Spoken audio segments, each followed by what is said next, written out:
Hello. Today is a fun episode.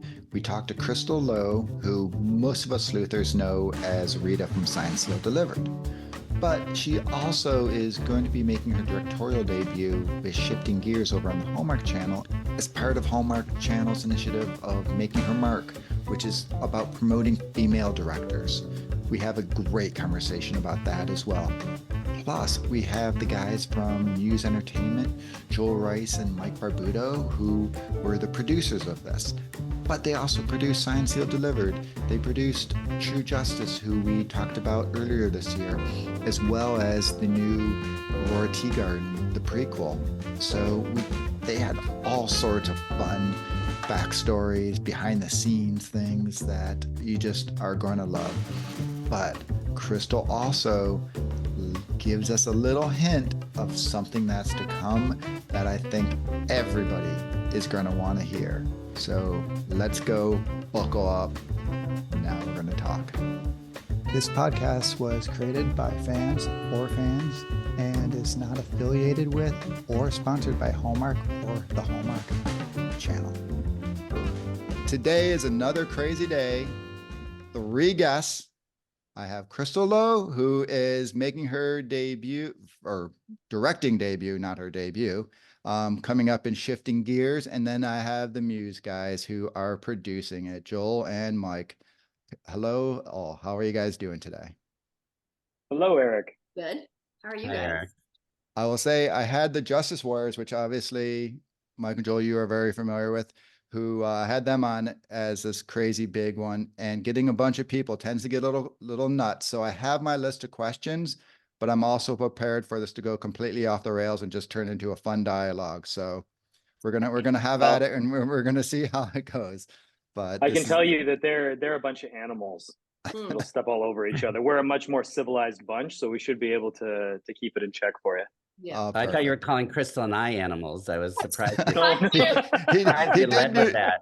He did do the subtle head nod that direction, Right. Yeah. but we weren't supposed to notice, I guess.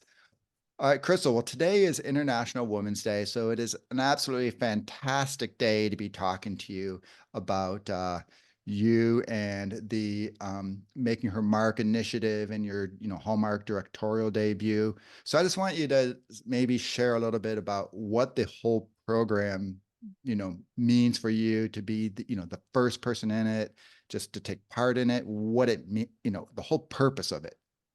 It's so weird. I'm like getting so emotional when I think of it right now. And I don't know if it's because, it's funny. I put together this little screening for my family and friends, and I pressed send on the invite to send out to people today. And I just started like kind of tearing up because it's such a good day for this to happen. And the journey has been so long for me, and so much fighting and proving myself and begging and pleading and going out and just making it happen. To see it come to fruition is really mind-blowing, and it also makes me feel like I can do anything if I can get through the grind of figuring out who I was, which is essentially what I've done, learning how to become a filmmaker. I can do anything else. So that's my own personal journey with it. But the program started with Ashley Williams, and her and I met at Rama Drama. And if anyone had ever gone to that, it's like Comic-Con type deal for like people on Hallmark. And her and I were sitting in the limo, like an actual old school limo, which nobody goes in anymore, and talking and just like, getting to know each other. And she had asked randomly if I knew any contractors, and I was like, I do. And I sent my husband to check out her place. Anyways, through that, we started talking, and she started telling me about this program and how Hallmark was going to create a space for female directors. And I had heard about this, through the grapevine. I'd heard buzz that this was happening, but I'd been waiting and wasn't sure when. And then I started asking Ashley, how do I apply? Like, what do I do? What do I do? And her and I went on a hike, which I didn't realize was actually an interview, which I'm so glad I didn't know, to be honest, because I strapped my baby to my back. My baby was my 40-pound baby to my back at that time. And we went for a really long hike, and she just asked me about my directing journey. Meanwhile, she was interviewing me to see whether or not I would be a good candidate. So I ended up being chosen kind of as like the guinea pig, in the pilot program. I had been with the network for a long time, and I think I'll tell you, a lot of people have come up to me and been like, well, it's only because you were with the network. And I was like, well, my counter to that is I've been with the network for a really long time, begging and pleading. You know, this was not handed to me. This was not just given to me because I'm on Signed Sealed. This was something that I was expected to earn and you know, fight for. And I did on my own. So the program is set up in a way that you get to shadow somebody from prep to post fully, and you know, sit behind a monitor and learn everything, and then you essentially are given your own film, and that person you shadowed becomes your creative producer and sits with you.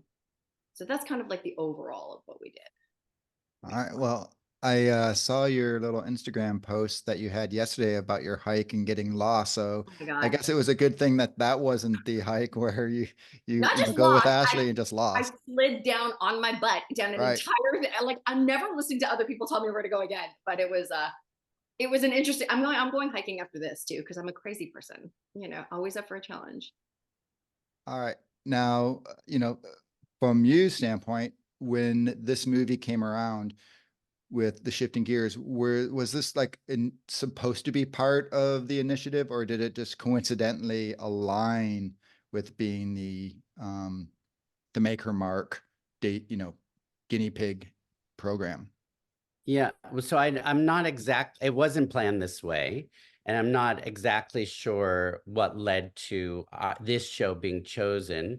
There's many possibilities, like the fact that I've been rooting for Crystal to direct for 10 years myself, and suggested her also for it, and they, they obviously know we have a good close relationship from Signed, Sealed, Delivered, but also, Muse has a very close relationship with Hallmark, and they know this is an issue that matters to us. You had said they decided to make space for women, but they had already started.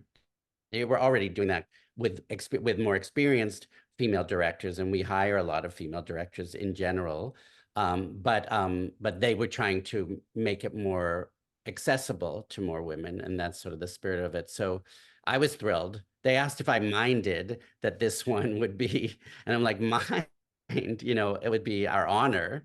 And we really took it seriously. And even in the crewing up and the key positions, they didn't ask for any of this, but it was like, look, it's also maybe the movie itself is a very pro-female movie. It's a woman in a traditional man's world, and it's a woman empowerment story, and so I think that might have been a factor as well, or it might have just been the perfect timing. And so, but we were so proud of the fact that our designer is female, our camera operator, we have a whole female AD team. We have our PM and one of the line producers is female, just across the board. We're like that anyway, in terms of diversity and gender and all, always wanting to make sure that we give opportunities to everyone, and to make sure that people that have had to fight for opportunities don't have to fight to get it from us. So that's sort of the spirit of us as a company anyway. So it's really great. It is interesting because I had Stacey Harding, who's directed several Hallmark movies on just recently, and she was telling about her journey as well, and about how it, she had to fight as well. But it's kind of, I think, what you just said.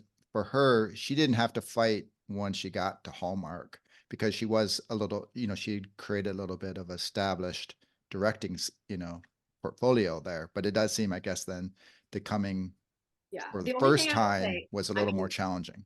In general, though, like it's 1 to every 6 men, and this has nothing to do with Muse. I'm talking about like female directors whole. We are still, way down the list. But the thing about what I've experienced so far, especially with Muse, is the allies that I have in the men in the industry have been phenomenal. I mean, like, because we need them to step up and say, no, we see there's an issue. I know in general we own the pie, but we don't need all the pie. In fact, I think you could make us more pie if we bring you in. And so like, that's what I've experienced, though. The fight is still for real for women. It's 1 in every 6. That's the latest stat that I read, and I was like, what? And that's as a whole in the industry, not obviously for Hallmark. Well, So. thanks to you, maybe it's 1 in every 5.9. And I think as a female director, for me, a huge part of my initiative going forward is to uplift any other female director and any other director, period. That's just who I am. But, you know, I have tons of women reaching out to me now, asking me, how did you do it? I was like, you hit the pavement and you just make it happen, you know? But we need to, without the male allies that I had, inviting me to the table, and actually not just inviting, but like fighting for me to get to the table, it would have been a much harder drive. So I'm super grateful. So I don't want to be in any way bashing Hallmark, because I think Hallmark is a great network and doing great, great things. But what's interesting is Peter Benson was just on Hallmark Cafe, and he was talking about how he got into directing, and he was on Aurora Teagarden, you know, for kind of similar to Signed, Sealed, Delivered. Yeah. And he sort of said, hey, I'm interested in this. And so they, oh, well, when you start shadowing, it seemed like they were very proactively pushing to get him, you know, into the directing. And then they said, okay, then you can direct one. Right. I would ask Peter again, though. Like, I think if he was here, I've known Peter personally for like, God, I don't even know, 20 years. Peter has already been making stuff for years and years and years. So like yes, he was an actor. Yes, he was, but he was already writing his own. He'd already produced and directed his own features. Like, he was already on his way in his journey. So I don't think it was as simple as him just being like, you know, I want to do it. And then, because that doesn't help anybody. I was honest. Sorry, Crystal. No, it's okay. I was actually, you know, I was just going to say, I agree with you. I was on set for Peter's first Hallmark movie. It was the Aurora Teagarden Heist and Seek. Right. And he said the same thing. He shared the same thing. He'd been doing it for a while at that point. This is just his first opportunity into working with Hallmark. Yeah. So I owned a restaurant, and Peter actually shot one of his movies in my restaurant. So like, I know that's what I'm saying. And that was a feature length film that he wrote, produced, and directed himself. So he already was starting to just want to see that they're not betting on a whole, you know, they're putting a lot of money in my hands. I think it's more that females are not really encouraged to fight for it. A lot of the times, you know, this is a much bigger conversation, but you know, once you have children, that changes the dynamic of where women are in the home. It's funny you say that, bring up the children one, because I had my first born was a girl.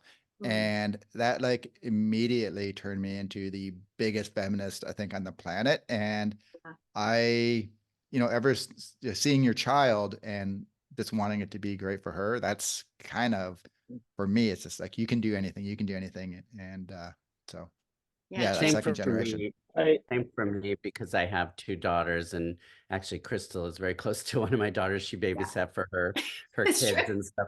But I wanted to ask you, Erica, I don't know if you've had Ashley Williams on in relation to this, and I don't know if you know the origin of the program, but it's really her. She fought to have this program happen. And as the regime evolved and changed, as soon as Lisa was there, it's like, yes, why aren't we doing that? And so it finally, but she was trying for many, many years.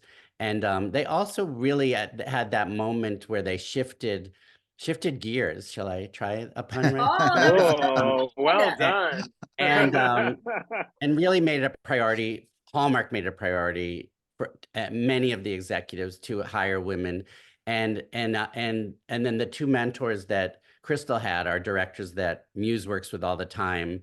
They're our favorites, Linda Lisa Hayter, who was 20 years a script supervisor before she got the opportunity to direct, Jessica Harmon, who was an actress. And, you know, like, and there was a moment that Hallmark really opened the door and gave people that are now are their go-tos the opportunity to do one. And that really changed the average and the go-to, you know, and so it's kind of great. And then the other key people on the project that we're going to talk about, shifting gears today as well, that was the project for the this program, the executives, Aisha Francis, and then the head of the rom-com division, Jessica Callahan. You know, I mean, like every single person except for Mike and I were women making this thing happen. And Tyler, you know, it really was, and we were so proud to be a part of it. That is awesome. I do want to add too, because Joel touched upon something a few minutes ago when he said, this is something that dovetails with us as a company, as Muse Entertainment. Our mission statement is this. I mean, we've always been drawn to character-driven stories that champion the unique POVs, right? The protagonists that rarely get to tell their own stories, or lead characters that are usually the supporting characters. And really, as much as I'm not a fan of, I hate to admit this, but a lot of times women are still in those supporting roles. And that's not just in front of the camera, that's behind the camera. So it is something that we have been actively aware of and actively trying to pursue initiatives like this on our side for years, because we work with very established women, incredibly intelligent, very talented women that have identified that there are other women in front of the camera and behind the camera that will meet the moment and rise to the challenge if given the opportunity. So it does feel very kismet that we were asked to do this. And I feel like it, I mean, Crystal, you'd be able to, I don't know, answer better than I, but I feel like it was a good working relationship between us and the best thing I could have asked for. And, it was also just so weird because things were changing and moving a lot, which is just making films in general, but for example, filming in Ottawa, I thought I was going to film in Vancouver, British Columbia. I literally know everybody in Vancouver. I've grown up there. I have a 20, 30-year relationship with all the crews and all the cast. I know everybody and their dog. And then we found out we were filming in Ottawa, and I was like, oh, what? Ottawa. I don't know anybody there, like not one person. And I'd never worked with, I call Mike Barbie, but I never worked with Mike. And so that was a new relationship. And I was like, oh my God, okay. All right, I'm going to get thrown in the fire. And honestly, that crew was, I just want to take them with me now. Now I'm like, well, I guess I'm moving to the East Coast. I love you guys. I had that, it was, everything came together the way it was supposed to for me perfectly, including having 2 mentors, which won't happen for other people in the program. I only had it because our first mentor unfortunately had to leave due to a pregnancy, which was great news because that's a person that's being born. So I got the opportunity to have 2 mentors on set. Like it all just worked out exactly how it was supposed to for me. Just for the record, due to her pregnancy didn't mean like we didn't want her to be the No. She wanted to go. No, she was very, and she's talked about this on social media now. She was violently ill and still sucking it up and trying to, and coming to all the meetings. And I mean, this, not to dog on you boys, but everybody has children here. So you understand, being pregnant is not always pretty. In fact, it's like excruciating a lot of the times. And I worked all the way through my pregnancy. In fact, I was on Signed Sealed when I was 9 months pregnant, shooting one of our movies. The fact that she stayed as long as she did and did as much as she did, before I was like, man, you gotta go and take care of that human growing in you, was amazing. And then I got Linda. And then the final piece to Jessica Harmon's story of being so sick she had to leave is she's currently directing for Muse 2 movies back to back while 7 and 8 months pregnant. And she even said to me, like, I'm pregnant. I don't know if this was before she was sick. And I don't know if that's going to be a problem a problem as long as you don't have the baby in the middle of the day. But even then we have a backup plan. We want you to work as much as you can. And that show, just as an aside, the lead actress just had a baby. The DP's wife had a baby during prep. And then she's 7 and 8 months pregnant during the shoot. So it's a baby celebration. Well, and Eric, I will tell you, when I found out I've been pregnant twice on Signed Sealed. I've been pregnant in the last movie. I was 5 months pregnant, and one of the other movies, I was like, actually, there's been more because I was pregnant for a long period of time. I was so scared to tell everybody I was pregnant, and I mean like terrified. I didn't want to tell my agent. I certainly didn't want to tell Joel. I did not want to tell Martha. I didn't want to tell anybody because normally what happens with female actresses in our industry is once you're pregnant, they're going to write you out. Like it's just going to happen there, and I had done so much sci-fi before that definitely I wasn't fitting into whatever skin tight suit they wanted me in. So it was so scary when I came to them and talked about it. And I was met with, I mean, I must have horseshoes up my butt, like I was met with so much, open arms. Joel let me shoot whenever I needed. He gave me the time off that I needed. It was, I was padded with love during that time. And so I know that Jess is fine over there doing that too. It was You were great. 9 months pregnant on one of them. Yep. The And Valentines. yes, and so we did the Lucille Ball pregnancy where she would stand behind stuff and that kind of thing. And we consolidated her time. And the strategy was, if you have the baby early, then you'll be at the end of the schedule. And if you don't have the baby, then you're at the beginning of the schedule. So that, and we like, we're ready to, we had a plan A and plan B for her. So that was kind of fun. The minute they yelled rap on that day, like that I was wrapped, Alan Lewis, who is a grown man who's does a ton of movies and can handle any fire, was like, please get off the set. Like laughing with me because I was like terrified that I was gonna give birth any minute.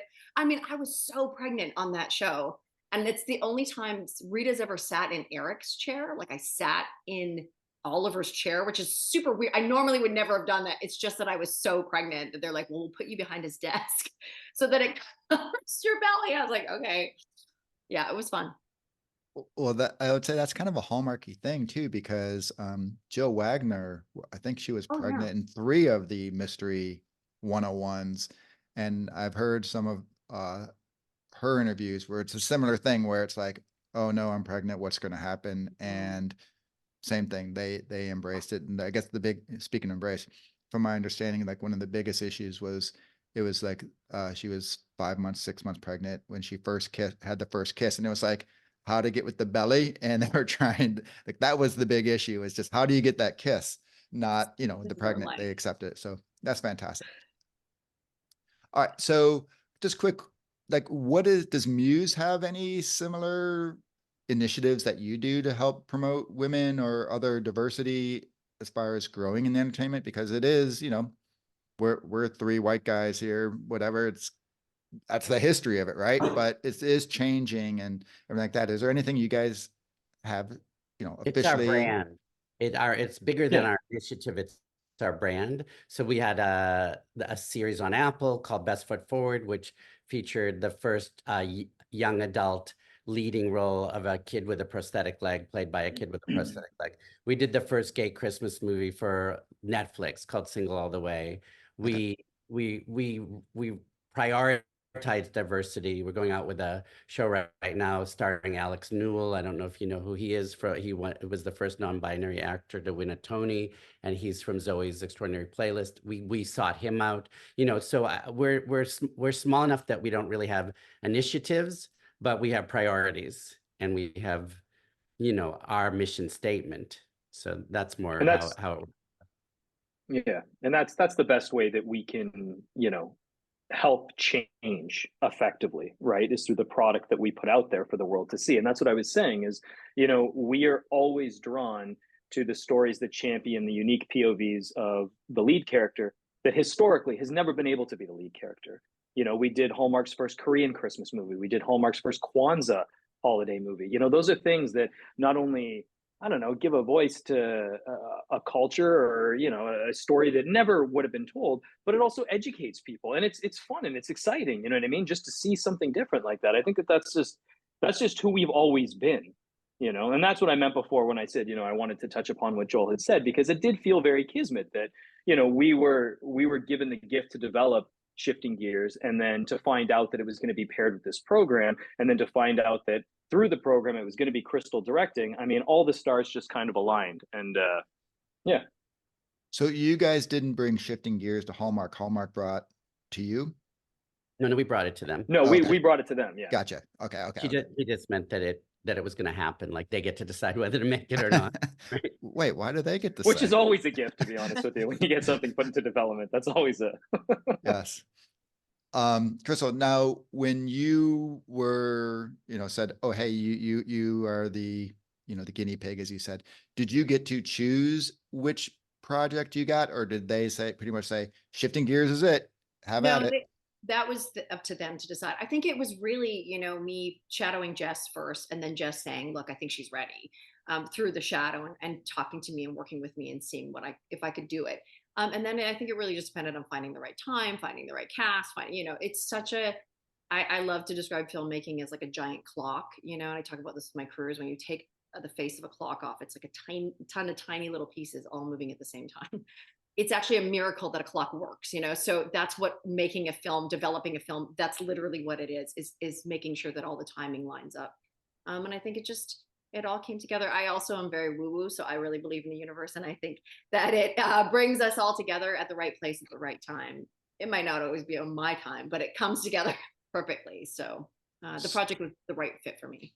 Okay, that's what I was gonna say. So when you first saw it, you weren't like, oh, and of course you're not gonna say terrible things because the movie's about to come out, but just between us, we won't tell anybody, right? Nobody's listening But to this. when you first secret. saw it, were you like, Yeah. oh crap, this is the one that I have for my one, or you're like, oh, this is the perfect one for my first, Well, opportunity?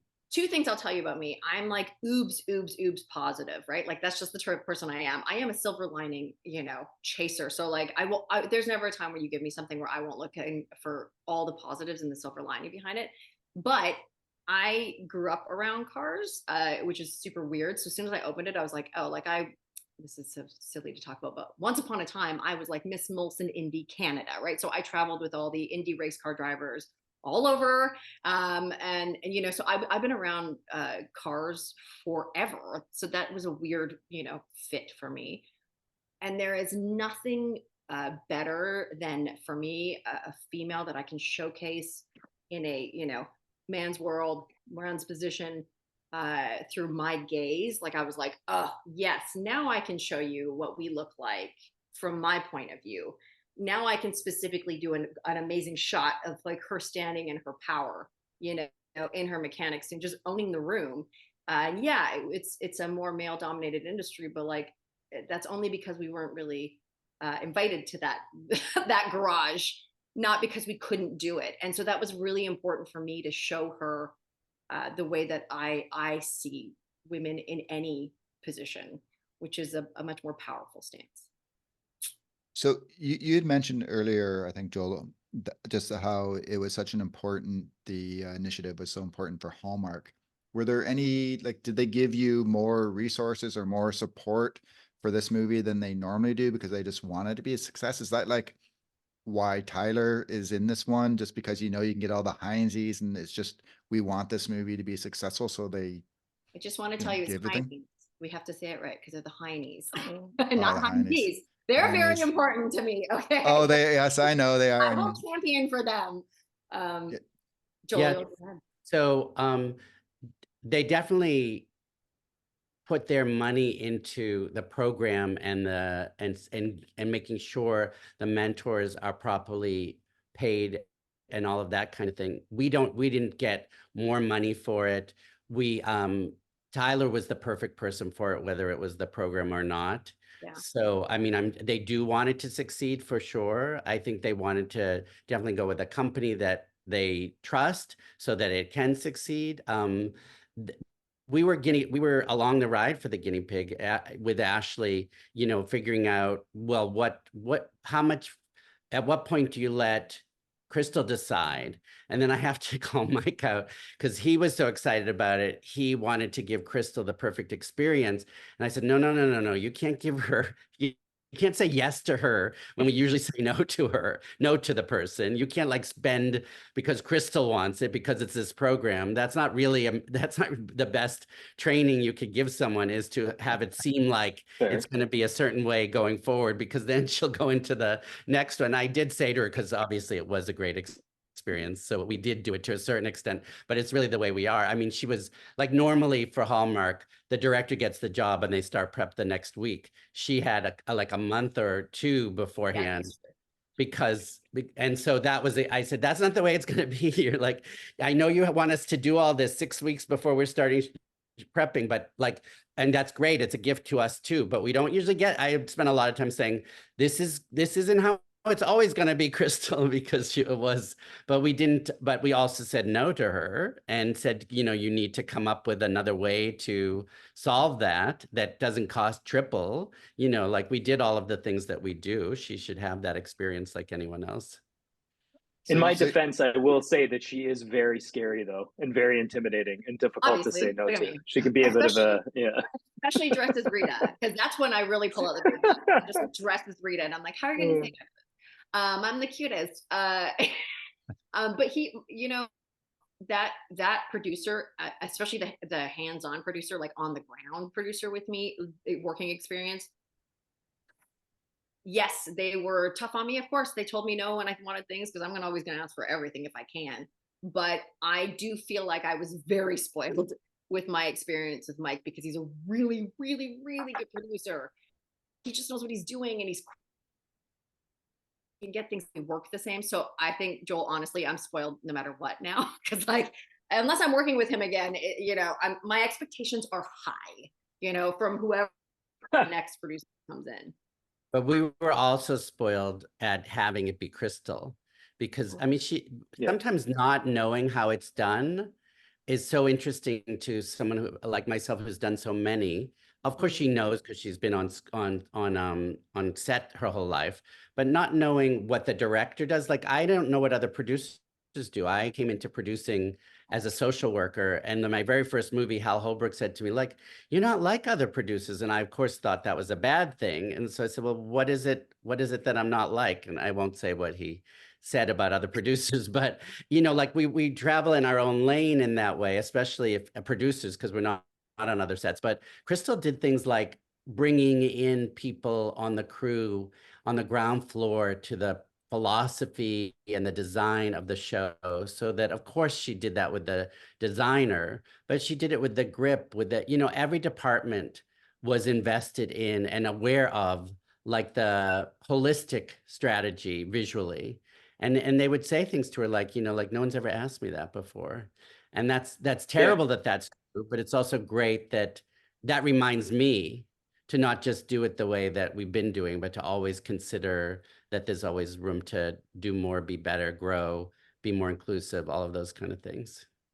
Yeah, it's true. Every now and then you get to work with a director that makes you a better producer. And this was one of those cases. I want to just touch upon the story that Crystal told with the clocks, which I think is such an amazing analogy about how it takes all the pieces to make it run. And even though you can't see them on the surface, underneath, there's all these moving parts. And that's by and large, your whole family, your crew that's making the movie. When Crystal gave that speech, on day one, she set the tone with the crew right away. And she said, look, let's just call the elephant out in the room. This is my first Hallmark movie. But it doesn't mean I don't know how to direct. It doesn't mean I don't know how to lead a team. It doesn't mean I don't know how to tell a story. And right away, she had them all on board, and they were behind her every step of the way from then on, because she set the tone. And I think that that's something that it bears mentioning, because when it comes to the soft skills the director has, most directors, that are getting hired, they know how to point a camera. They know how to talk to a DP or a cinematographer, and they know how to get something lit because they want to create a mood or a theme or whatever. What a lot of them don't know how to do is talk to people, because when you look at a camera operator, they've probably done something else. If you look at a grip or an electric on your floor crew, or your first AD, your script supervisor, they've usually migrated from other departments, and they get to work with other directors. A director is the only job on a film set that doesn't work with other directors. If they came up just as a director, like old white guys, most of them, that's what they did, is they just got thrown into it as a director. They've never worked with other directors. So they're actually really crappy at talking to people. And Crystal, not only because of being a phenomenal actor, she's an incredible acting teacher. And when I watched her give notes, and she used to get mad at me, actually, because I would be like, oh, what? She's like, yeah, I'm on it, Mike. Like, relax, I got it. And then she would go on set. She would pull these performances out of these actors, these local day players that aren't as strong. And I was blown away at what she was able to get. But it wasn't just their performance. They felt safe. They felt comfortable, which, gives you the better performance. But everybody was like that. That set became a family. And that's what I say, like, if I were to take anything away, it's those intangibles that I hope that I can then do on my next one. Every now and then you work with a director that makes you a better producer. And this was one of them. So when I finally get my role as the dead guy or the barista, I should get Crystal to be my director, huh? To I've pull my died best in, performance out of me. Eric, I've died in like 50 movies, okay? Teaching you how to be a dead body, I'm like a pro. I will get the best performance ever from you lying there. I practice all the time, and my wife laughs because I cannot do it without smiling. She's like, dead people don't smile.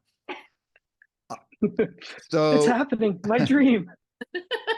Crystal, when Mike was when Mike was on earlier and we talked, we had that conversation, and I likened it to when I used to play sports, and when I went from being a player to being a coach, how you know, you're always just focused on yourself. So as an actor, this is what Mike was saying, from going from being an actor to being a producer, you know, you're focused on you and your performance. But then when you flip and you become, for you, a director, you now have to focus on everybody and everything that's going on.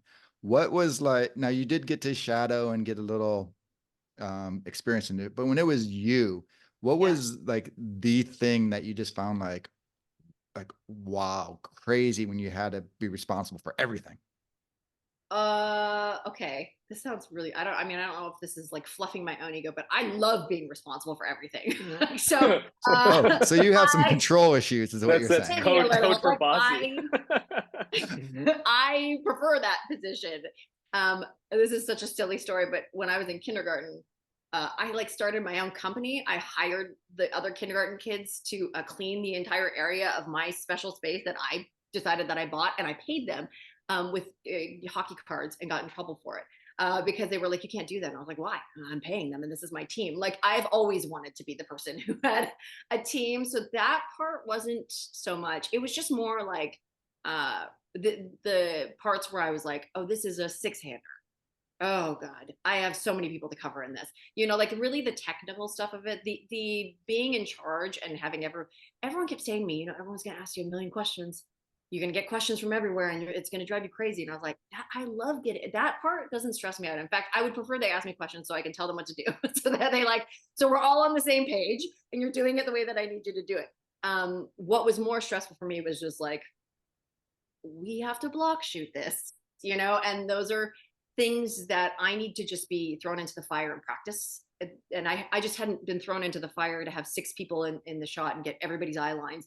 And while I smartly decided to block shoot this whole entire day, you know, I also have a tendency to throw myself into, like, I will jump off any cliff because I know I can swim.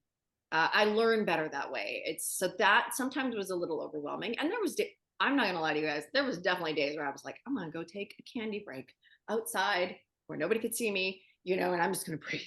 I love listening to Whitney Houston and music on set. So when I'm stressed, I would take my phone and play How Will I Know and dance by myself outside. It's a true story.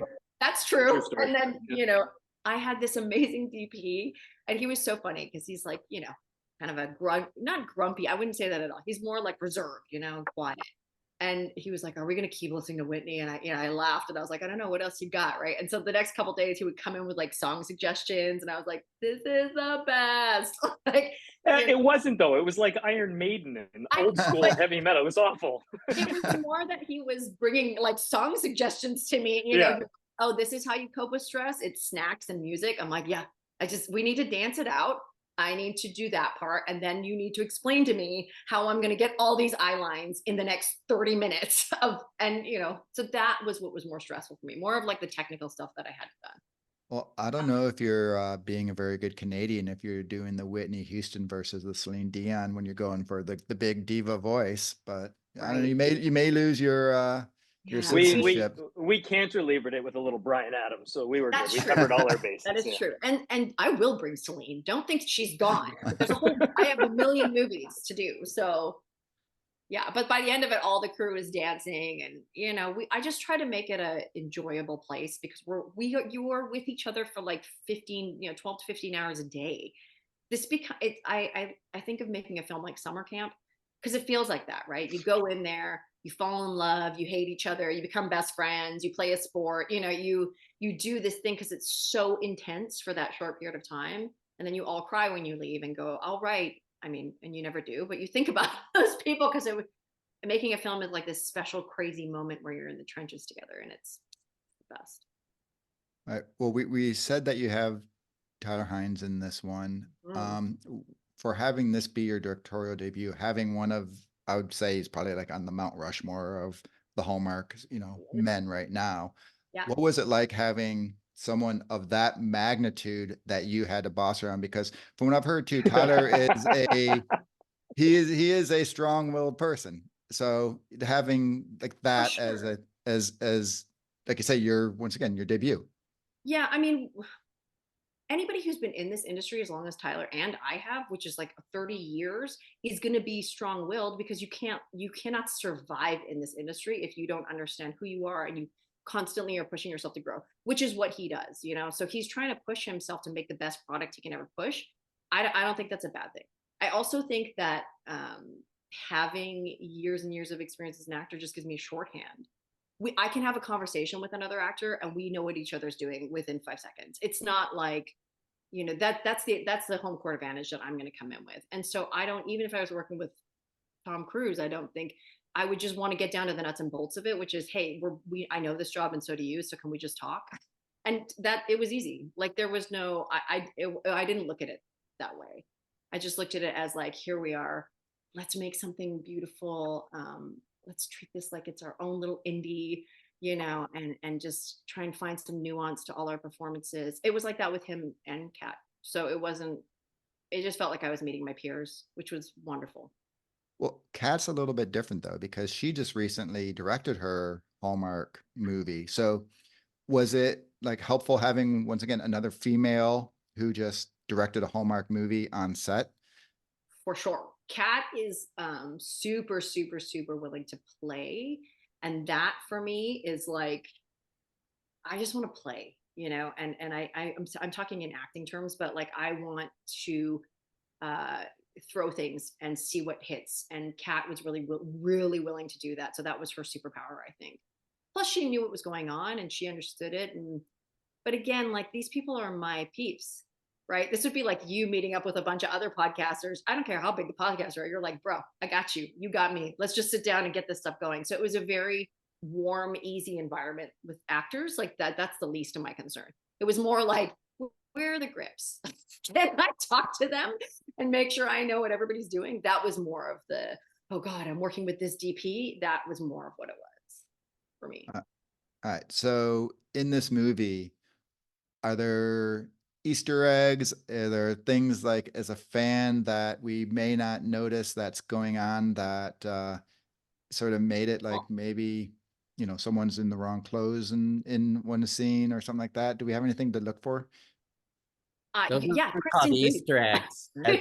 I was just going to say, as a producer, those aren't Easter eggs. Those are mistakes. Is that what you mean? No, there's I gave both. There can be Yes. an intentional or some All right. Well, unintentional. we're not going to tell you ones. we're not going to tell you the unintentional for sure. But go Well, ahead, you are Kristen. just no fun at all.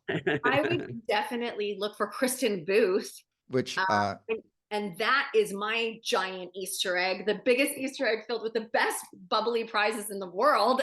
Like that having her as a postable, you know, and directing my postable, and I've been working with her instrument for so long that she is like, please tune in to watch her too, because that was my favorite part of this whole casting process. Because originally her role was 2 different people. And everybody had the foresight enough to combine that role so that we could get Kristen in it, and it was worth its weight of gold. so who makes a decision like that? I'll let the gentleman. Well, I think that I sort of do, but then I run it by the network. But really, it was just obvious. I mean, the 2 roles were neither quite right for her, so we combined it, and then she was the right age for it, you know. And then you mentioned to Hallmark, and they're like, "Oh my God, yes!" And Kristen actually called me up and said, "I want to support Crystal. I'd like to be in it." She thought I would throw her like a cameo, and so, but why? Why not have her truly be in it? So then she was there to support Crystal the whole time, you know. Wait, so she's not she just a worked cameo? 10 days of a 15. No, I thought she was just a worked 10 days of cameo. a 15-day shoot. No, she's No, a she's the strong second. supporting. Okay. She's the second female lead. Yeah. Eric, I will tell you Easter egg wise, I'm just going to tell you my color palette, because I'm obsessed with color and telling story with color, is blue and red and white. I chose the real Americana colors, which is also the Pretty Women color palette. That's why I chose it. Okay. Figure out which character is wearing blue, which character is wearing red, and what happens as those colors combine. I really used color with story, and every one of my team did as well. Like they were going and finding pieces of colors of how people were feeling and making sure the scene felt that way. And when they feel a certain way, there's a different color palette. So that's a really fun Easter egg that you guys can watch. Should I be reading into the fact you're wearing blue now then? You're just gonna have to go, but I did it on purpose. It's definitely one of the color palettes. Nothing is not on purpose with me, just so you know. All right. Oh, that's exciting. All right. Now see, I have something to look for there. Yes. Okay. All right. So the big thing is wide open question for all three of you. Why should someone, other than the obviously the wonderful directorial debut in the initiative here, but just from the movie standpoint, why should anyone want to watch this movie?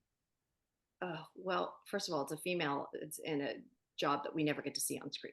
That's number one. But number two, um, the world is often a dumpster fire. Watching Shifting Gears will give you a little bit of hope and a little bit of joy and give you a moment to breathe. That's what this movie is going to do for you. It's going to inspire your daughters if you sit and watch it with them, and your sons. And it's going to give you a second to just fall in love again. I feel like we all, maybe I shouldn't say this, but we all have that one person that we wonder, what if things had worked out that way? What if things, went a different direction?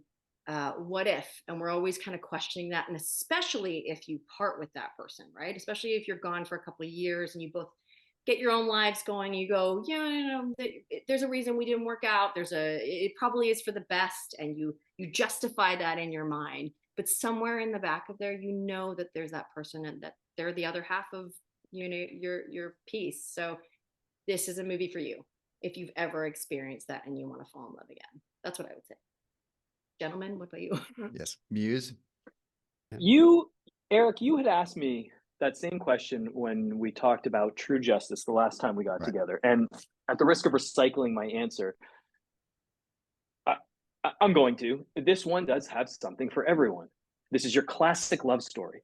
This is two people that lock horns, that have a contentious past, that realize they are still in love with one another and end up together in the end. Now, I don't care.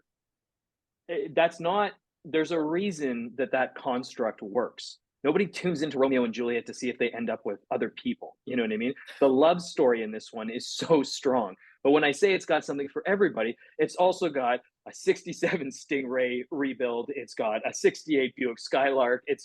There are some badass cars in this thing that we spent a whack of money, and we spent so much time prepping. You want to talk about pre-prep and the logistics that goes into buying 9, 10, 11 different cars in different stages of restoration so we could really do the story justice. Because at its core, this is about the backdrop of this movie is classic cars. It's Americana. And rather than rent it for an hour and shoot a little piece of it, Crystal's vision was, no. I want to see everything. I want to see these things when they're beater junker cars. I want to see them when they're, halfway from being fixed. And then I want to see them when they're fully done and shiny and blah, blah, blah, because so much of the journey of the cars is emblematic to the characters. Like, it's representative of what they go through, right? And any dude, I would tune into this one. If I had never seen a Hallmark movie in my life, if I was, someone who had just landed on Earth from Mars and said, what's Hallmark? I would say make sure that this is the first one that you see, because it's a beautiful movie, but it's got a lot of elements that I think your traditional Hallmark, your non-traditional Hallmark viewer would want to tune in and see something like this, I think. And Eric, there's another Easter egg in there too. What he was talking about, like there's a Thunderbird, and that was my homage to Thelma. Oh, right, yeah.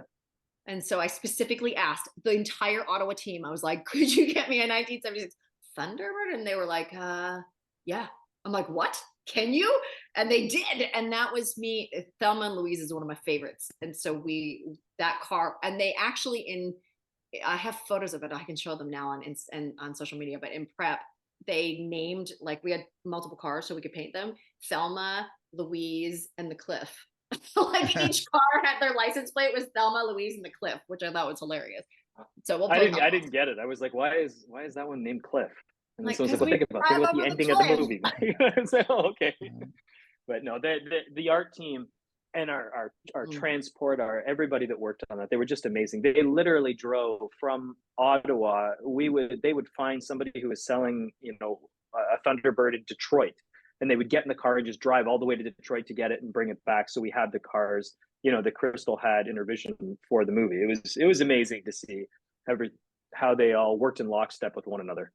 It's the same with our set designer. She was one of the top people I could have, like for real though. Like, she's working with, massive directors. The other thing about our crew that I really want to harp on is that zero ego. Some of those people, were coming to me and saying, we're of service to you. What do you need? Like, you're the star. And I was like, what? Like these people have done way more than I have. And all ego, and I don't know if that's a Canadian thing, but like ego was out the door. They could care less about that. They just wanted to make my vision come true. Two things. Well, the flips. Sorry, that yesterday I just talked to Nikki DeLoach, as I told you, and she did a very big, long take on the lack of ego in creating the Hallmark movies. And she was talking about true justice and how it was able to create between her and Megan writing and then just the production and everything like that. But the other thing I want to say, you're talking about the Thunderbird, is my mom had a 56 Thunderbird or whatever it was, some, classic Thunderbird convertible that when she married my dad, he made her sell so they could get money so he could start his first business. And to the day she died, she never forgave him for making her sell that car. So I have a little connection to the Thunderbird there. Get her to watch it. I mean, that's why Well, of course I'm watching it. I mean, okay. I'm an easy sell here. I was very specific. I will tell you that I was very, very, very specific. Every single choice that you see, every single thing on there was intentional. I've gathered that about you now. Yeah, I don't do anything just to do it. It's too lazy and it's too easy to just do it for that. Why? If I'm given the opportunity and a budget, I'm going to do everything I can with that time. So I was just going to jump in to answer your question as well. I don't care about cars at all. I'm a dude, and I know nothing about cars. So just to make sure that people know that this is one of my favorite movies, and it's not because of the cars, and I'll tell you an interesting story about how it came to be. I pitched it to the writer is Matt Marks, by the way, and he brought it to me, and I pitched it several years ago under a different regime, and it was passed on, and Aisha Francis was my executive on it, and she could not sell it, and she was like so wanting to do it, and she actually, and I'm a very aggressive, or I'll say assertive, ambitious, Determined. Determined. But she came to me and said, like, remember that one you pitched me like 3 years ago? We should pitch that again because things have changed here. They want to see women in these roles. They don't mind a woman getting her hands dirty, that kind of thing. And so so we brought it back. And so the reason why I think everyone should watch it is really that it is a really, it is an aspirational story for women in terms of being, Kat is an amazing actor, but also she just, she's just going to take no prisoners and get what she needs to help her family and to stand up for herself. And then of course, Tyler with any woman, but they have tremendous chemistry in this because she's tough. I mean, I think that's the best counterpoint to Tyler, someone who can take him on, and so it's just that chemistry that is, that alone would be the reason to watch. I don't want to downplay it all, but Tyler could have chemistry with Mike's coffee cup. All right, I mean, right? I'm talking about the dude. True. That's the dude. And she's very particular. The degree. I'm talking about the degree of. Right. He's always going to have chemistry, and this is through the roof, which often it is with him. But there's just something magical about who Kat is in across from him that really is a slightly different kind of chemistry than a lot of the times with him, which is great.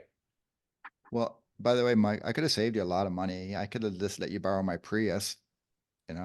You didn't need to get all those other cars. You could just had my. That wasn't on my list, Eric. Okay, that was not Eric. one of my It lists. is blue. It is blue. Why am I only meeting you now, man? Between the dead body, the Prius, we could have saved all kinds of money in production. I am the frugal producer here for you. All right, all right. I'm sold. I'll be watching it, but I knew that was going to be the case anyhow. So, all right. We can't have you on here and not talk Sign, Seal, Deliver because we are a mystery podcast at the end of the day. What's that show? I can't. Right. Sign, Seal, Deliver. I think it was canceled about 15 years ago. 40 different. But let me just tell me a little bit about that. Like your role as Rita when you first started, because it started as a series, right? There were like 10 episodes, and then it went into the movies. When you first got on and started doing Rita, did you envision like what it would become this, like we talked a little before we started recording, right? It's a cult basically No, I for literally thought I was getting nuts. fired after the pilot. I didn't know why I got hired in the first place. I'm being honest. What, you personally or the whole yeah, show? no, me personally. Like I mean, Kristen and I have said this story so many times. I came to the read through and I was like, I don't know what I'm doing here. I mean, like I'd never done anything like Rita. All I'd ever done was sci-fi and horror films. Like I was so confused by why I got hired. Also, I had tested for another series called Helix. It was like a sci-fi show. And so I was up for both at the same time. And then I ended up going with Signed Sealed. And I was like, what am I doing here? Because it was just so out of my wheelhouse. But I will tell you, because I'm woo like this, a little while before that, I was sitting in my car in front of Starbucks in Maple Ridge, Canada, praying to whoever was listening. I really need something that challenges me and scares me. I just want a job where I'm scared to go to set every day because I wanted to grow. I was so desperate to do something different. And then I got Rita and was like, well, this is different. I don't know what's happening. But Martha, after the pilot, I watched it, she watched it, and I was like, oh, now that I've seen it, I know what I can do with Rita. Like I really understand what I can do with her.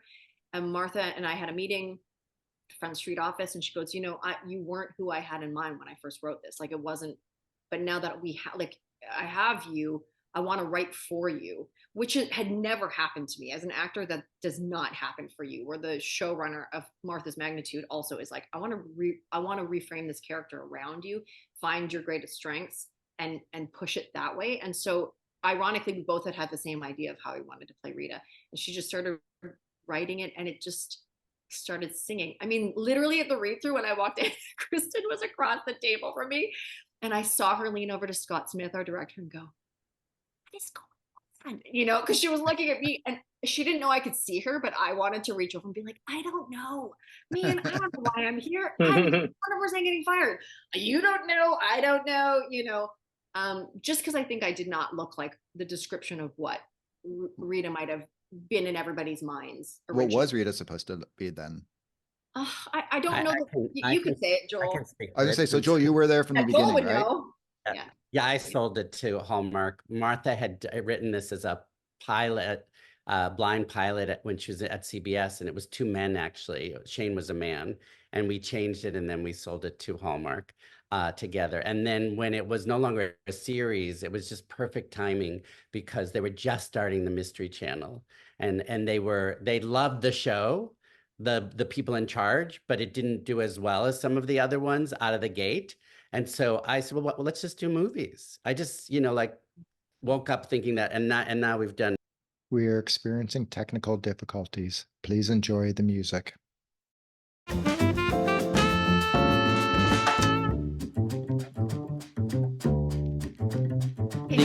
you saying that out loud? This may be an edit. This might be an edit. I don't know if we were allowed I was saying, this is the thing that where Lisa yesterday you would not say. She just winked at me when she said, we listen to our fans, wink, wink. Here's what I can say, and you can keep in. Eric, you asked me about Signed Sealed. I will tell you that I am working out a ton and getting healthy because I am shooting something soon. And I'll leave it at that. Hopefully it's what you want me to be shooting. Wait, you're getting in shape, you said? Yeah, like is that why you're doing these crazy get lost hikes? Yes, because I have to be in front of the camera now, not behind the camera. When you're in front of the camera, you're like, oh, for the love of God, I need to get myself back. The stamina you need when you're in front of the camera and behind the camera. Leading up to that, you want to be in the best shape of your life because you can't really work out while you're filming. It's just exhausting to do. So I want to be, ready to go when that's happening. So Joel, you said you sold it to Hallmark. Yeah. What was it that you saw in it that made you think, hey, this is a good show for Hallmark? Well, Martha Williamson is a tremendous writer, so the script was exceptional. And then we just adjusted it to fit Hallmark. And, and the message, the spirit of it is really so on brand for Hallmark, and that's why it has lived for 10 years now, because, it's about hope and it's nostalgic, and it's about you know, everything happens when it's meant to, you know, so it has like a slightly spiritual underpinning, and it's been a glorious experience for me working with Martha through these 10 years. But in terms of the casting of Crystal, it just was supposed to be a real charactery looking person, you know, and we just didn't find the right person. And then, so really, Crystal would not have been, wasn't in the first 5 rounds of casting choices. So that's why she was like, okay, who else? Let's go against what we're thinking. And Martha knew the second she walked in, not the second she walked in, but the second she auditioned, she said, okay, finally, that's her, you know. And so even though that wasn't her in her mind, there's something, so, you know, Martha looks for something very special in each person because every character is special. And Crystal brought that. And then her and Jeff Gustafson together are just a very funny comedic duo. And they had worked together previously. So it all came together, and it's been quite a journey. I find that fascinating because I guess Rita is, I can't envision anything else being that character, right? Aw. So I don't understand, like, to think that it was supposed to be something different than what you created. I can't even comprehend what that would be. So interesting. I love Rita. I would say of all the things I've done in 30 years, Rita is the thing I love. She's the one I love the most. And I feel most connected to And it's her. also been a nice steady paycheck, which isn't the worst thing, yeah, right? for sure. But also I just feel very connected to her. She's like, Rita comes from, she just sees everything in a good light. You know, she's always going to look for the best in people, even when it's really tough to do that. She's going to try to find a way. And that's the thing about her that I feel most attached to. She's still feisty, you know, so she's, so much of me is in that character. But the biggest compliment is usually when people meet me, they go, oh my God, you're so different, or you're not what we expected when we meet Rita. And so that, as an actor, that's a huge compliment for me, because that means I'm doing my job and I'm embodying somebody completely, you know. I can attest to that. Director Crystal, when she's got her LA Dodgers cap on and she's all serious, yeah, we have very, to talk, very different. We have to talk Rita. about the Dodger hat, but that's another story. Do you have a crazy memory? Me? Yeah. Of Rita? No, just in general, because Rita has her like memory, I see. right? Yeah. No. Are you kidding me? I wish. But I will say, when Mary Lou Henner came on, Mary Lou Henner does. Oh, right. And so when she came on, I was actually asking her a ton of questions, because I was like, how do you do that? So I could play Rita that way. So she says she reads it like a paper. Like, it comes up, she can look at it in front of her face, and it's like she reads it as if she's opening a newspaper from 1940, whatever. No, 1940. Mary Lou's not right. But like, she can see it. So I started incorporating that into Rita, of like seeing where, you know, the addresses or whatever. I just started using that as part of my character. But all the stuff with Rita just came up. Like, I didn't plan any of that stuff. In fact, one of our directors came on and said, can you do the Rita thing? And I was like, I don't know what the Rita thing is. Like, I didn't actively like write down, oh, Rita's going to do this with her glasses and Rita's going to run weird. I just ran weird. And they were like, hilarious, Rita is funny. I was like, oh, I guess I'm just weird. And the dancing, that part was really fun, because Rita is, as you know, best dancer ever. And Zach Santiago was so fun to work with. The two of us were like, Martha was cry laughing behind the monitor during our dance scenes. So was, you know, everybody was like killing it. Kevin was laughing out loud. We play a lot on that show. And the four of us love each other and drive each other crazy. You know, we're a real family. I'm so sorry, Crystal. I didn't mean to interrupt. I was going to say, did you see Eric's post on his Instagram of you dancing as Rita, the clip of you dancing? No. That was on your Instagram, right, Eric, from a couple of weeks ago? I don't think it actually was me. Well, maybe? Now you're going to have to put it up. So I thought it was yours. No, actually, I think you're right. Yeah, it was from a few weeks ago. It was when like dancing into Friday, like kind of thing, and you're doing the hands when you're dancing. It was a lot of crumping and a lot of whatever I was doing. It was so a lot of this, fun. Whatever this is. And also, Rita has provided me the opportunity to do comedy, which, to be honest, that's kind of mainly what I want to do. I prefer to do, my whole thing is rom-com. That's me inside out, and I love to be ridiculous.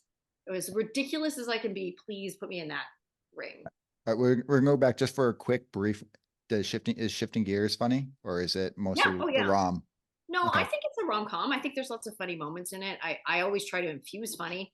because that's my jam. Humor is where I live. And Mike is pretty funny too. I mean, I'll give him the credit. So he was good. Once in a while. So if another sign, seal, deliver were to happen hypothetically here, you've got everyone married now, right? Where can the story actually go at this point? Well, I'm going to tell you this crazy We're thing. not going to answer that one. Well, I can say this. In general. Here's what I can say about this crazy thing. Once you get married, here's the only problem I don't like with Disney movies in terms of like the princess gets married. Life doesn't end after marriage. In fact, I think it gets more complicated and sometimes often more funny, especially for a couple who's never lived together before they got married. That is an interesting room to explore, especially for two opposites that, in real life you would think, how are they going to make this marriage work? If, growth comes from being with your partner. That's where you really start growing. That's where you start opening up how to understand the other person. So there's so much story to be told with these two. And Martha at the helm, we're good. Okay. See, she's much nicer than you, Joel. All right. So we talked about a little before, True Justice. We want to see more. I do not see, from a fan standpoint, how they cannot make more True Justices, because it had everything.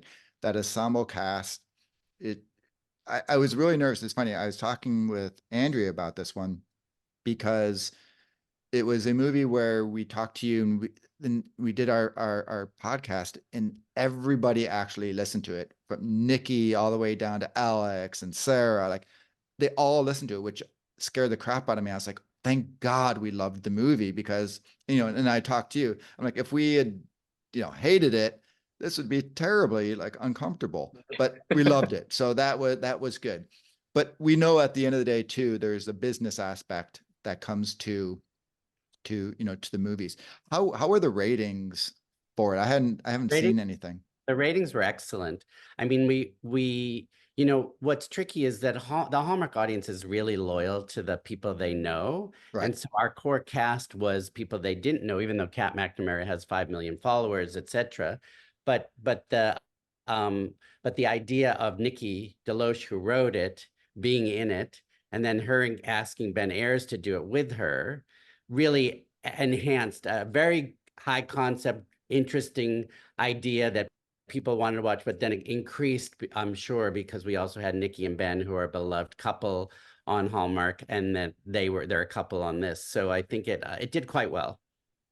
That's perfect. Love to hear that that end of it matches with the fan. And as Michael said, when I'd asked him the question, why would we like it? He did say, in addition to all that has everything, he did say the power of the ensemble cast. And it really is an ensemble cast. Like no other mystery has that. Sorry, Signed, Sealed, Delivered. There is the debate of, is it a mystery? Is it not a mystery? So we're not going to have that conversation today, but that is, just like I say, that huge 5-person, cast of it, which was absolutely fantastic. So love that. I will say that it was predominantly Joel guiding the ship there too. I mean, that's an alchemical thing that's so hard to know whether or not you're on the right track or not. And I mean, there was a lot of cooks in the kitchen offering opinions on who's going to play off of Kat and Mark Ian. And we're so pleased with the 3 others that make up. But again, that's, I'd be remiss if I didn't say that wasn't Joel guiding the ship, because Joel was the one who was able to identify and say, no, this is what it should be. And he was right. I mean, Thanks, Mike. What was interesting though was that we put the group forward, and then Liz Yost, who's a tremendous executive, and Felicia Kennedy Flamer were our executives on True Justice. It was the same 5 that we wanted, but they moved it around a little bit. That's what I heard, right? Yeah. Sabrina and Sarah flip-flopped. Yeah. And they didn't know it. They didn't know it until they got there, which is absolutely crazy. Yeah. But okay. And then you guys also did Aurora Teagarden, the new one, which I absolutely love. And I think Skylar, in my book, is the Aurora Teagarden even more so than the original one. So no, we have to have more of those. So that's awesome. But what else do you guys I was just gonna say that one's fun, because to do a prequel after a show is so interesting. Like a sequel, you kind of know what it's supposed to be, but a prequel, like Young Sheldon did, but they And so it's similar in the way that like we knew their backstories, but then we're also purposely gradually we hope for many so that we're gradually getting to the present, the ones that Candace was so great in, so it's been fun to define them earlier and have them knowing where they're supposed to get to. They the funny thing is some of the comments, though, some people who just don't understand what a prequel actually is kind of funny. But yeah, and then other people are like, wait, Skylar's taller than Candace. It's like, whatever. Yeah. Needs to say, fans can be kind of weird. If that's the biggest Right. gripe, I'll take it. Right. Another Easter egg of that is Jessica Harmon is the director of those. Yeah. And Jessica Harmon was who I shadowed and who we were talking about earlier, those shots, Yeah. look for those real, oneers, but look for those beautiful one camera moving at the same time. She is like a master of those. My favorite thing to watch her do in design. The way she designs is amazing. So that's so much of Jess in there too. Yeah, I would say that one was shot in a way that was, I think, very unlike any of the other mysteries. So fantastic. But okay, so we know that you guys have all sorts of secrets that you can't share, but we're sleuthers, so we love that. But what can you share as far as what's coming up? We know, Crystal, you said you're getting in shape, so that's fantastic. But what can you guys share that we can have to look forward to as Hallmark fans, whether it be the rom-com or in the mystery world? Well, we're Anything? definitely doing more. I think it's safe you'll have to check to see if it's okay to tell all this stuff, but we are doing we're currently shooting more of the Aurora Teagarden. We're doing 2 and 3. Yeah, that's already been posted, so. Okay, so you don't even want that information. No, that's good. Okay. And then the rest is really just hoping for. We also do Haunted Harmony Mysteries with Tamara Mowry Housley. And she in Ireland with a ghost is just a great one. So we're really hopeful for more of those. Family History Mysteries is another one that we do with Niall and Janelle. And Niall was just nominated for the Canadian Screen Award. We also did Never Too Late to Celebrate, which was nominated as Best Movie for the Canadian Screen Awards this week. So hopefully more family history mysteries. Developing something with Brennan that's a mystery. That's all I'll say. Brennan Elliott. Ooh. I was going to ask Joel if you're allowed to say perfect. anything, if we can tease anything about that. But That's it. That's all I can say. Last year when we had him, he said he was starting to noodle some ideas. So okay, so noodling farther. Love it. Yes. And we love the guy. So he definitely needs to be back in the mystery world. Yeah, but front and center, it will be him as the lead. That's awesome. Yeah, absolutely love it. All right, well, once again, this did not go as crazy as the Justice Warriors, and no one bagged on Drake. Celine Dion got a little bit of a diss to Whitney, but that's okay. Yeah, Whitney will always be in my heart #1, and I love Celine Dion. I have been to a lot of her concerts. I'm not gonna lie, but like Whitney is my that's the one. If you want my heart and you think I'm mad at you, just play her. Bring the speaker. We're good. We've swapped our beef. It's true. I actually used that approach a couple times when I had to get out of the doghouse. Yeah. Wait. All right, we can't go now. Why were you? Give me one example why you get in the doghouse. Oh, Eric, how much time do you have? I'll tell you we have one. Sure. If you need some filler, I'll tell you one quick story. So we were shooting a scene with Tyler and the actor who played his father, whose name is escaping me right now. Wait, Tyler. Tyler, good-looking guy. Oh, yeah, I know. Hallmark movies. Or something. Yeah. Okay. Anyway, this is when I needed to employ this tactic because I was definitely in the doghouse. So Tyler's collar, his suit jacket, was flipped up in the back, and we were over his shoulder shooting, and we were wide enough where we're getting a piece of him in the frame. So we're over him shooting the other actor for his coverage, talking to Tyler. And because Tyler's collar's flipped up in the back, it looked awful. And over to the script supervisor and the DP, and I'm like, and Crystal wasn't at Video Village with us. She was upstairs with the actors because she's very hands-on and likes to get in there, for performance. And I was like, what is she doing? Call cut. We're wasting time. We're wasting money. I'm never going to use this take because his collar's. So then I shouted out, can we just cut for a second and fix his collar? And, then we'll pick it up. I can honestly say I've only done that one other time in my career. The other director was like, "Oh yeah, good call. I didn't catch that." Not happy with that. Crystal came flying down the stairs to where our video village was and was like, "How dare you? There's one person who can yell cut on this movie set, and that's me." And she said, I don't, I'm going to say it. You guys can decide collectively whether you want to keep this or not. Yeah, yeah. But she said, if I was a man, would you have done that? And I shouted back at her and I said, I would have called cut sooner. And I'll tell you, I actually started laughing because I was like, if I was a man, would you have done that? He was like, I would have done it sooner. And I was like, oh. And then I started laughing. And then he was, I think you need to understand. Stormed off in opposite directions. And everyone was like, Mom and Dad are fighting. You need to also understand me and Mike's relationship to know that, like, I've never felt so safe and supported in the role that I was in by anybody, you know? So we have a very open way of telling each other exactly what we think, and it's totally okay. It was actually, I love that story now. Like, I tell that story to people because I think it's so funny, because we really were like, you know, and then we just came back together and started laughing, and that's what we do when we're through the power of Whitney.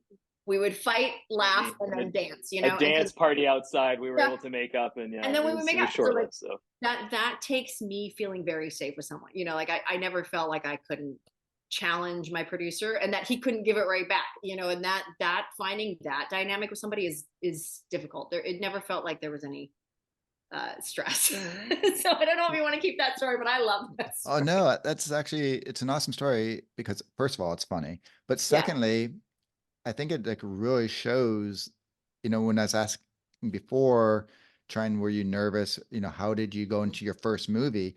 Clearly you got that director hat on and it was, I am here, I belong. And this is my set. I don't care, Mike, you are, you know, was he right? The question is, was he right? Well, I mean, that's the thing that pisses me off. This is a sticking point. If you look, here's an Easter egg that you can look for in that scene. It's in a boardroom in the office of his father's business. The take that we ended up using for continuity had to be that one where his collar is up. So after all that actually made it into the cut. And it's only a quick second of that shot, but you will see that his suit collar is popped up and then it's corrected and back down the next time we cut back to him. That made me so happy. Just so you know, now you're getting a reprimand letter from Joel because he said you're not allowed to say the mistakes. But I will, well, you can cut this part, but I will say that was like, I'm not cutting any of this. That was my favorite revenge because I was like, you know what, that one thing you wanted me to sell, it's in the movie. Like you know, we just had such a good. You called it. And the reason why don't make it in the cut, I'm like, it's not gonna. It's going to make it in the cut. I let them keep going because you don't know what the actor, you know, you might get something really interesting on the actor. And yes, it wastes time, but also sometimes I can get coverage from other people that you don't know you're going to get in those moments. That's only because I'm another actor. So who cares about the color? Like, you know, but those were the things I was able to be exactly who I wanted to be and who I was with Mike. And that was like the best. You know, we have a great dynamic. So we can call each other on our BS is what I'm saying. Yeah. And I do want to say really quickly that, you know, like, as far as I'm concerned, for my money, I learned from the best. There is nobody better at this than Joel. And that's who I learned from. Joel is my mentor, and I'd follow this guy off a cliff like Thelma and Louise. Well, now you're just trying to save the job after. No. Yeah. But I will say, I know Joel too. Though, that Joel's theory, not theory, the way his style, the way that he produces is it's the director's movie. It's our job behind the scenes to facilitate the vision that the director wants, right? Mm-hmm. With Crystal, I will say that, you know, in a moment like that, she's also fearless. Crystal is probably one of the bravest people I've ever met. So she was not only fearless, but she was completely collaborative too, because that is part of being fearless, to not be afraid to be like, I don't know, anybody got any ideas? You know what I mean? Like that glass-headed transparency, the way when a surgeon's operating on somebody, they'll say, I'm cutting into the abdomen, I can't get to this, blah, blah, blah. And then somebody else will say, have you tried this? Have you tried this? And when that decision is made by committee, the solution is often found a lot quicker, and you'll get a better solution, you know, that ends up with a stronger product. And that was Crystal's MO to a T. When she gave that speech about the clock and how a clock has so many moving parts that you can't see, but the success is incumbent on all those parts working together. And I want to hear from you. She made good on that, even in that moment, you know what I mean? Where we butt heads for a second. She's she's at least open to it, which you don't get all the time. So. Yeah, of course. Also, it was you, and he's smart and he's good at his job. So like, it feels good when I have an equal counterpart going toe to toe with me. I'm happy to go toe to toe with anybody, and I will make my case, but I'm always open to interesting. And from people that I respect, who are smart, which I hate admitting while he's here. Could you keep that part, Eric? Could you say that again? Just to. But we did this with each other all day, every day. You know, we were just like razzing each other all day. It was just very comfortable. And I had no problem asking for things, and he had no problem saying no, which I found very annoying. So towards the end, he was like, no. I was like, fine. You know, it was just a good relationship. Mm-hmm. All right. Well, like I say, we were saying goodbye, but that was like the best 15 minutes. So I obviously have to keep it. So I absolutely love it. Okay. I guess the one that I will end on this one. So do you have, Crystal, like we talked about from an acting standpoint, what's up? From a directing standpoint, is there anything like, okay, hey, you did a great job, we are going to use you again? Like, have you got any confirmation that more directing is coming your way? You know, I don't have a specific job sitting in the can right now because I have another job that I have to go do where I'm in front of the camera. That being said, I am shooting something soon that's more of a pitch for a totally other thing. So I can tell you right now, there'll be more directing jobs coming. I'm not worried about it. And even if they weren't coming, I'm going to make them. So like I know that what's right for me will come to me. Working with Muse was like, it just made total sense.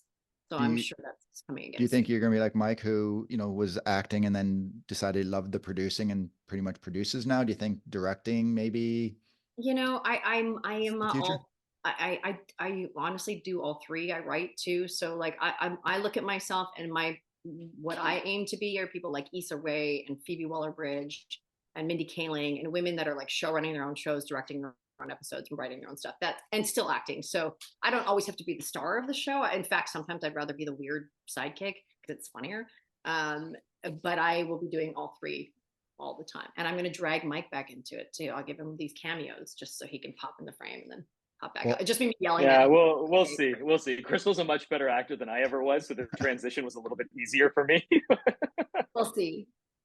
Well, I will say that was a great end for like basically like I say, International Women's Day, of just doing it all. And I think you just motivated, I think, an inspiration to, a generation of young women who are, listen to this, I hope, because it is an absolutely fascinating story. And I'm looking forward to watching it. And I wish you all the success. And Muse guys, quit with the rom-coms and just focus on the mysteries. That's all I have to say.